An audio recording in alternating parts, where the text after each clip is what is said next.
Good morning. I am welcoming you in the matrix algebra through SciLab, the elective course EG1308. Today, I am giving you the introduction of SciLab. After opening a SciLab, first time you will see this type of window. First, this is the title bar.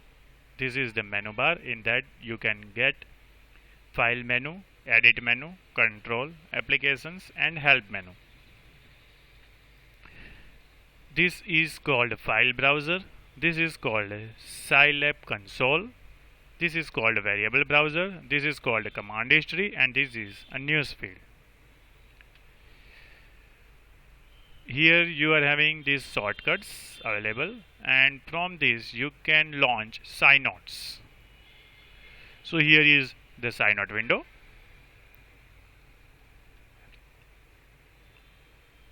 Here in this SciLab console you can introduce whatever matrix operation you want to perform. For example, let me start with the simple things. I am introducing first variable a is equals to 2. Then I am introducing another variable b is equals to 3. See here in this variable browser, the a is stored, b is also stored. Now you can do multiple things with this a and b. For example, a plus b if you want to find, then just press a plus b and enter, and it will give you the answer as 5. Also the variable answer is all stored. So if you want to call that ans variable, its value is now 5. Now for example, I haven't introduced any variable c, and just pressing c and giving enter, it will say that undefined variable c.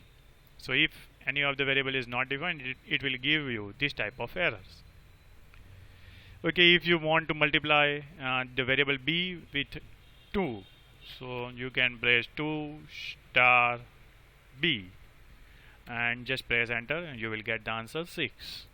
Similarly, if you want a star b, then a star b, a's value is 2 and b's value is 3, so a star b is 6. If you want division, then you can press in the same way. For example, b by a, it will give you 3 by 2, that is 1.5. Similarly, you can perform several operations. For example, power, so b power 2, so b square, answer is 9. So you can perform this type of operations. Do this type of practice at home. Stay at home.